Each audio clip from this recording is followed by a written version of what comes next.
Namaskar everyone. It's a great pleasure to be with all of you and with the Think India team. Thanks for inviting me for this Facebook Live.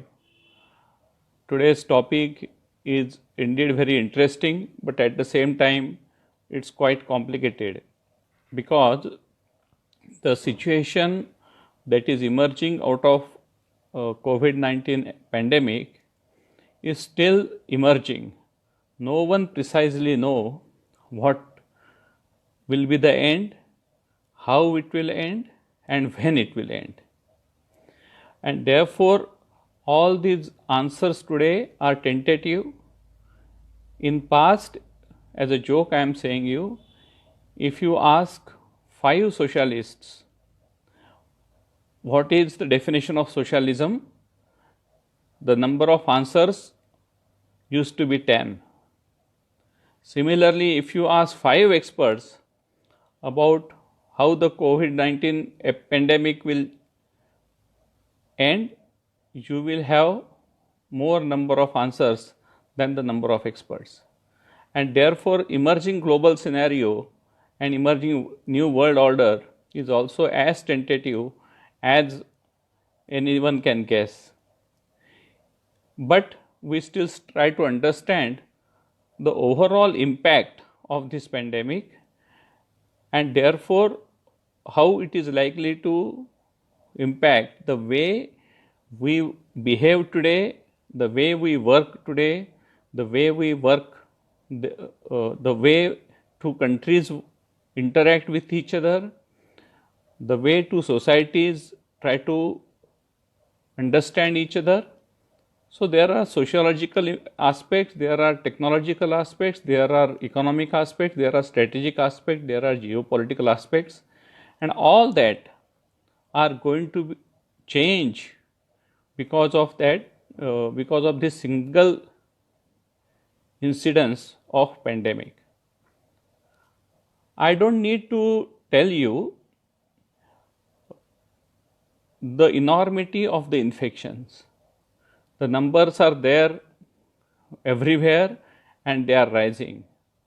More than 2 million people, 20 lakh people have been infected, have been diagnosed of infection, and there will be many more millions to whom the virus was exposed to.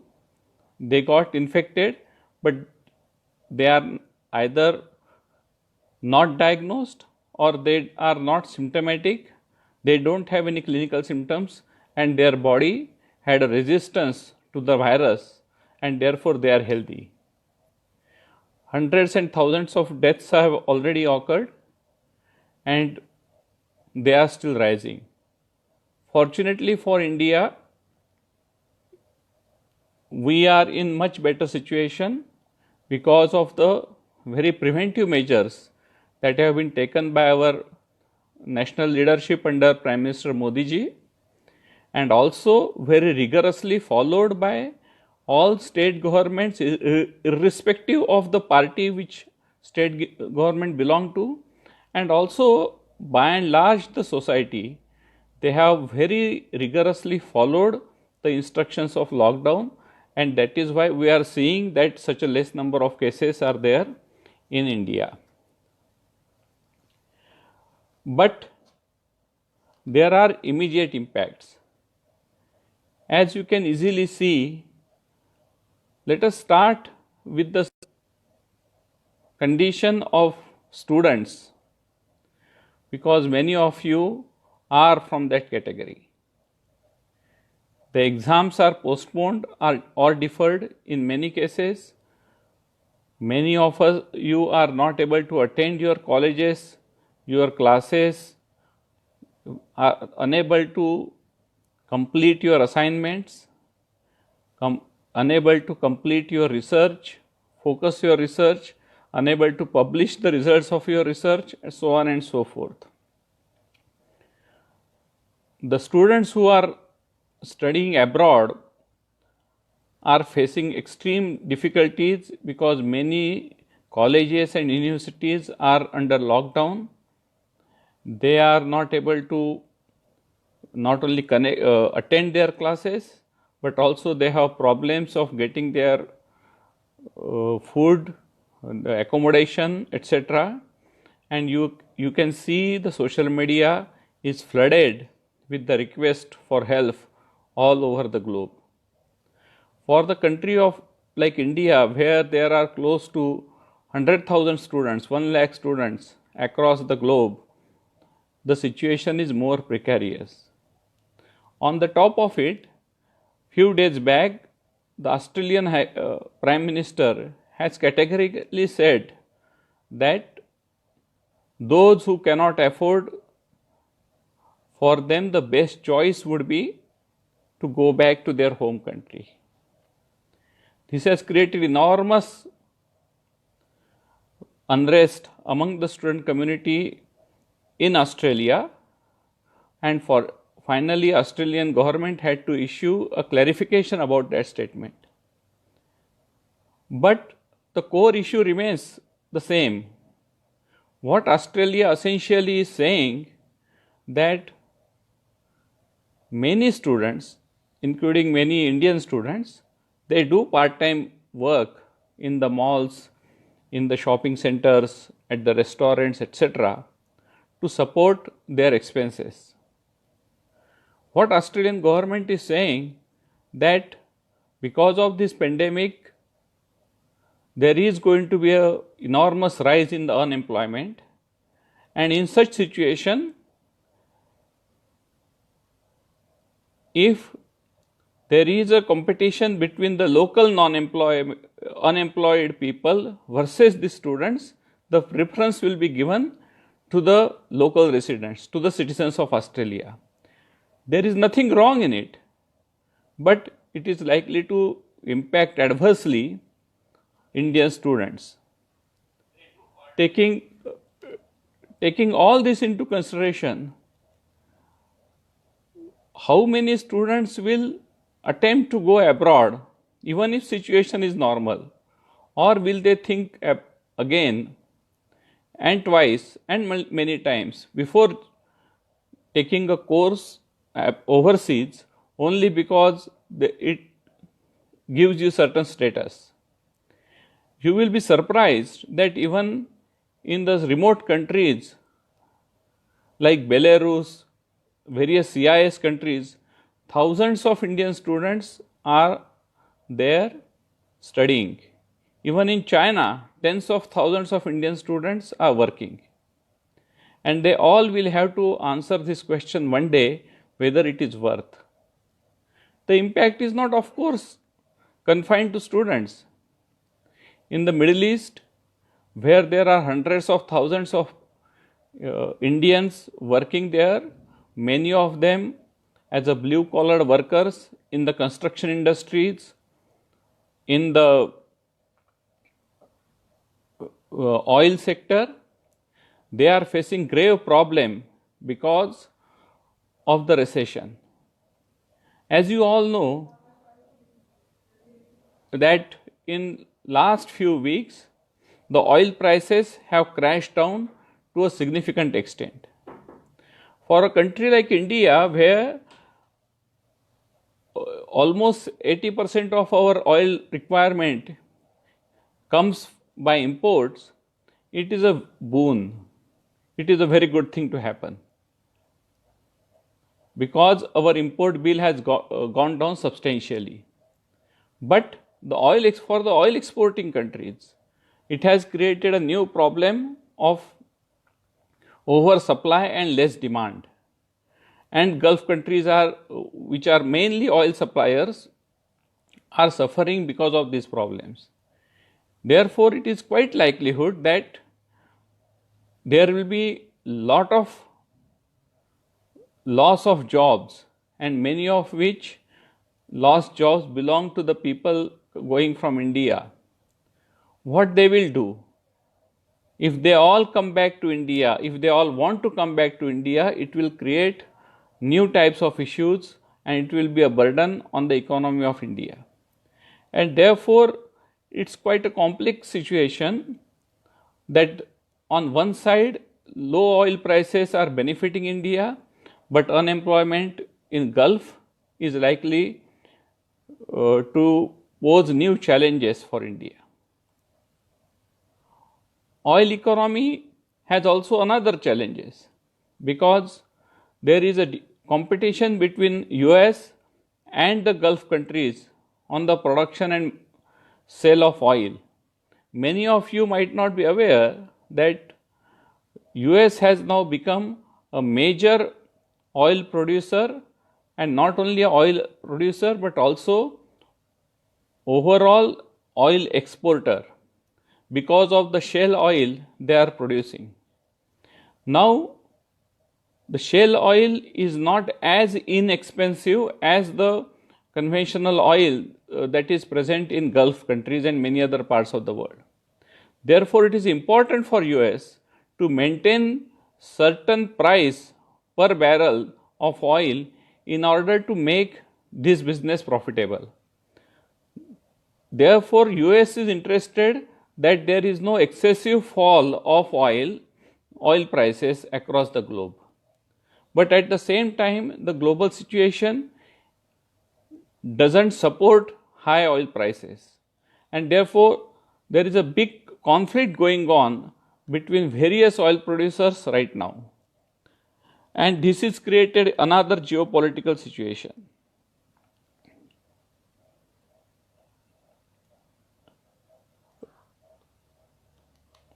But oil is not the only reason for unemployment. Even in India, you have seen that because of the lockdown, the issue of migrant worker has emerged in a big way. But in addition to migrant worker, there are people who are working roadside sabji walas in front of your house, the small restaurant owners, the waiters in that restaurants, the people who work in the kirana shops, those who drive auto rickshaws and Ubers and Ola taxis, they all are sitting idle without a job right now. It has created enormous challenge for the government. And in the country like United States of America, there are close to 15 million, 1.5 crore unemployment claims registered just last 3 weeks, which also shows that lot of businesses are getting closed, and to start those businesses is going to be quite challenging. Even after the new world order comes into the place, the situation becomes normal. How the economy will revive is also another thing, and no one has a clear answer about it. There is economic stimulus packages announced by almost all the countries including India, but the impact of it will be seen only after a certain period of time. There is also a debate where the recovery will be like a U-shaped curve. That means the economy will bottom out, it will remain bottom out for some time, and then it will show revival, versus the V-shaped curve where there will be a sharp decline in the economy and then there will be a sharp rise in the economy also, and then there are other models in between, some of them like even a W-shaped model where there will be some ups and downs in the economy before it stabilizes. No one precisely knows how the things will shape up in the future. There are other aspects. Currently, entire world is dependent on China heavily for raw material as well as for the supply of manufacturing goods. And now people are realizing how dependent we are on China, and this is creating a lot of. For example, the trade chief of US has already said that we have ignored manufacturing for a long period of time, and it's time now to rethink about it in a totally different fashion. Japan has already announced a package, a financial package to the industries who would like to shift the industries from China to other parts of the world. This also creates some opportunities for countries like India, but we should be prepared for it. There are other aspects. Many of you might be surprised that why Italy is so much adversely affected by coronavirus among all European countries. Some of you might be knowing that in Italy, the disease cases started emerging in the northern Italy province of Lombardy. Now, Lombardy is a hub of all the luxury goods and luxury brands that Italy is famous for. There is a direct flight between Italy and Lombardy and Wuhan of China, and there are 100,000 Chinese settled in Lombardy state alone, Lombardy province alone. Now, once the epidemic is over, what will happen to this joint collaborative industry of Italian luxury fashion goods? That is a big question mark. Italy also, interestingly, is the first major European country who joined China's most ambitious project of the century, Belt and Road Initiative.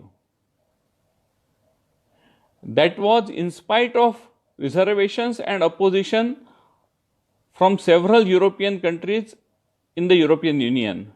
But Italy thought that it is in their best interest, and they have signed it sometimes in 2018. What will happen to it?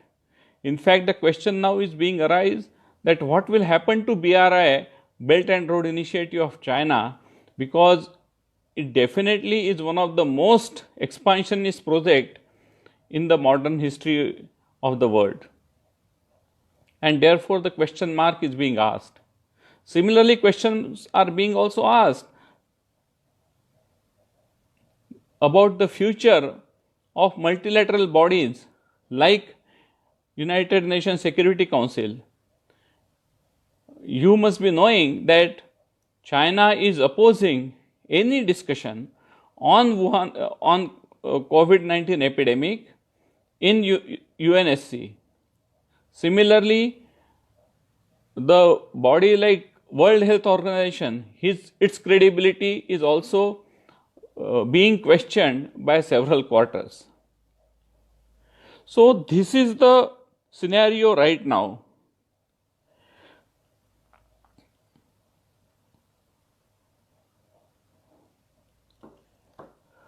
What will happen in future is therefore anyone's guess.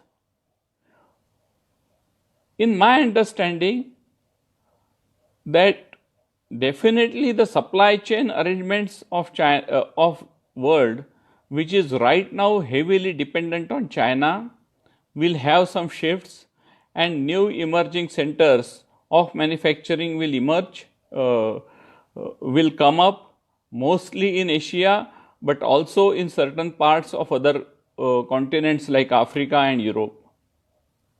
America is very keen to bring back its manufacturing industry back to their country, and it will also have significant impact on the global supply chain. But the interdependency of the world is likely to diminish, and if anyone thinks that world will become a very isolationist place, I don't think that is likely to happen. But people will be more cautious.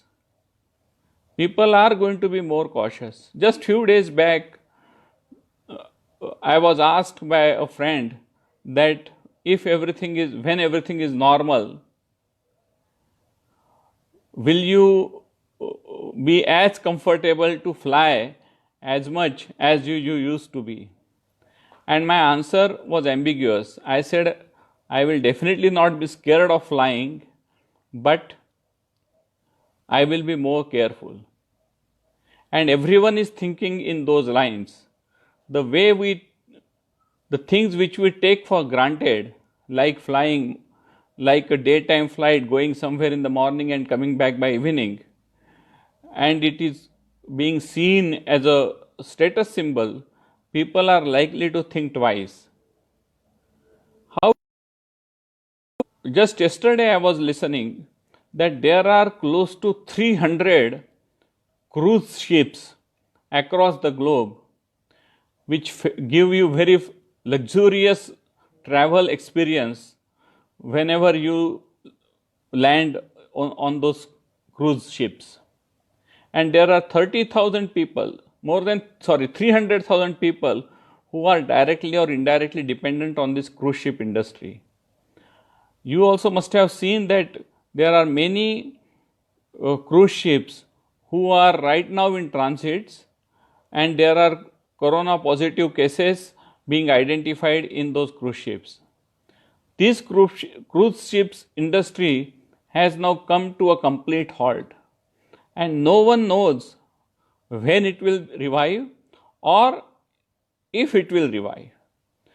There are predictions that cruise ship industry may not survive this onslaught at all, and for at least next few years there won't be any cruise ships.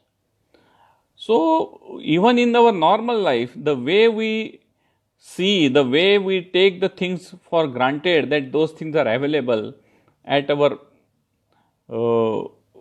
fingertips, there is a question mark. Let me tell you a very small example in my personal life. I do buy a lot of things from Amazon and Flipkart or e-commerce platforms. I always think it as a convenience. And in today's world, when you cannot go out, it is always preferred that someone else comes to your doorstep and delivers the thing you want. So I started ordering few things which are available on this e-commerce platform. But today I saw a news that in South Delhi itself, a pizza delivery boy was diagnosed of corona positive, and therefore 70 families where he has delivered pizza in last 3-4 days, they were asked to remain in self quarantine. Now I will think again before ordering anything on e-commerce. So this is a kind of environment we are right now facing with. It's full of uncertainties. Of course, the new world order will emerge out of it. It will have a very strong technological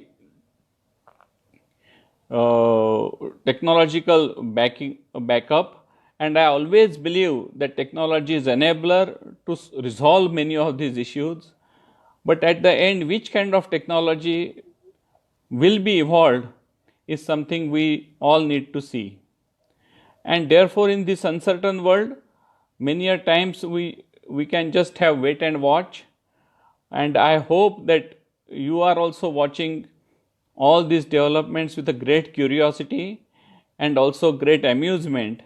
And it is a kind of a learning experience for all of us that in spite of all these difficulties, definitely there will be a new world order, there will be new relationships, there will be new ways to interact with the people, the ways to interact with the governments, etc.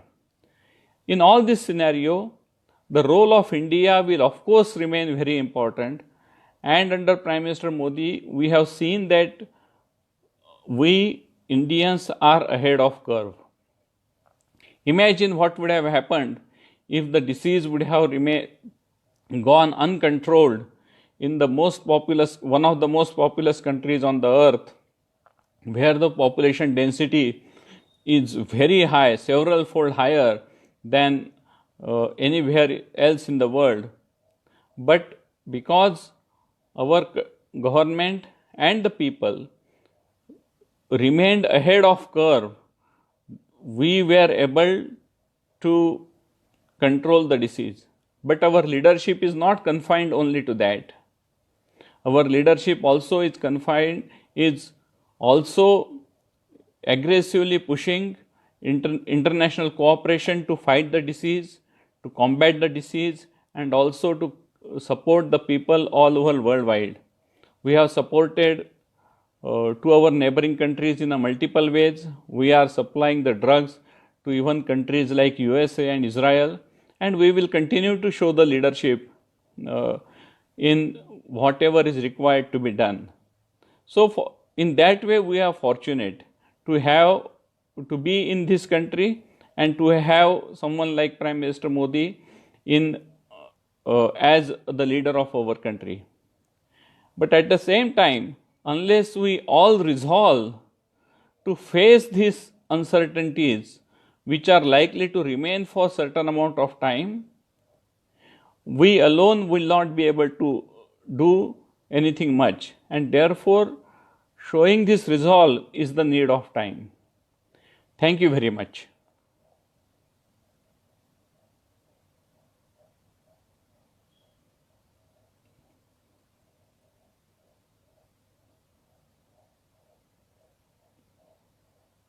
किती वाजले? 4:30 अर्धा तास.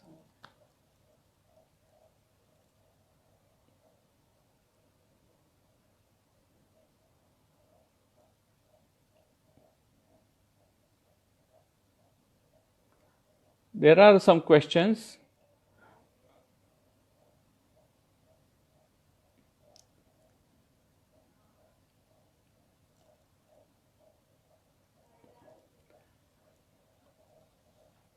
As I know, there is a question at how many countries we have supplied the medical equipments. As per my knowledge about the medicine supply and other things, there are close to 10 to 12 countries to which we have supplied. And there is demand from many more countries. So the question is China's role. I don't want to comment on the China's role right now. Our first and only priority right now should be and is on how to control the disease and how to make India COVID-19 free. There are a lot of questions are being asked globally to China. These questions at some time point China will have to face, but for us right now that is not the priority.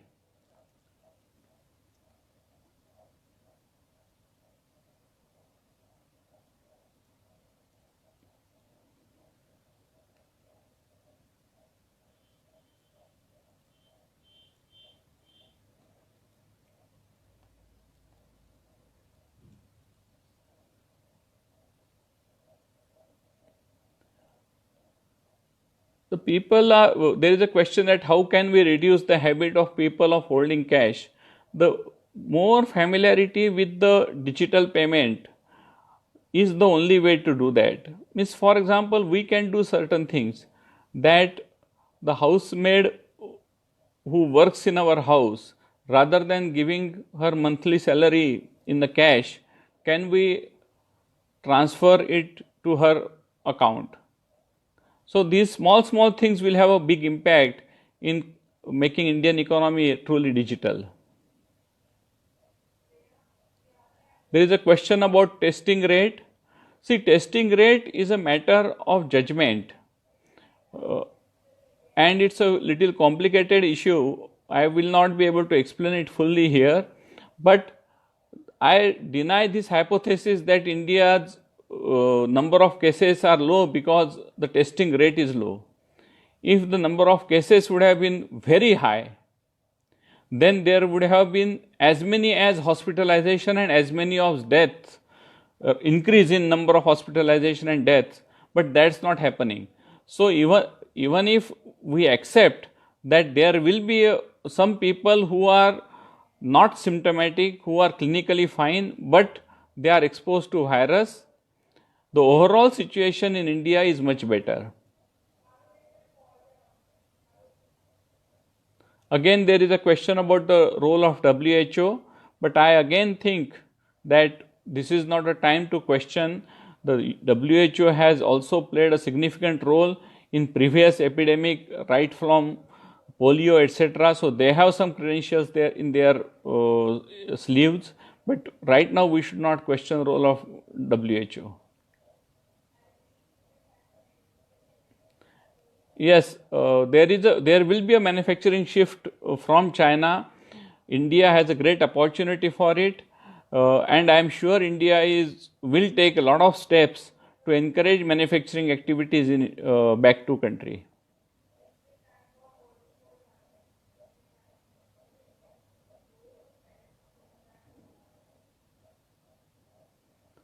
So the question is that how far we are from UNSC seat. For the UNSC seat we will need the consensus of all 5 permanent members of world, and unless China endorses it, it is difficult for us to get permanent seat in UNSC.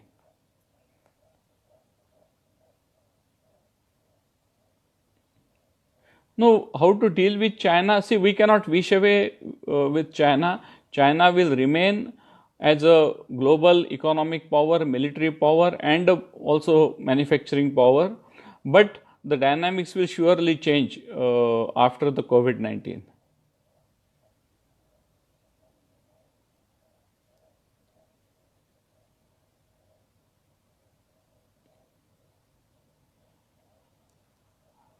I think under Prime Ministership Modi, the relationship with US has now become strategic. We are 2 largest democracies in the world. We have several things in common, and we have bipartisan support in both the countries about the strong relationship between India and US. Therefore, the relationship will grow stronger and stronger. There is no question about it. And same thing is true with Japan also.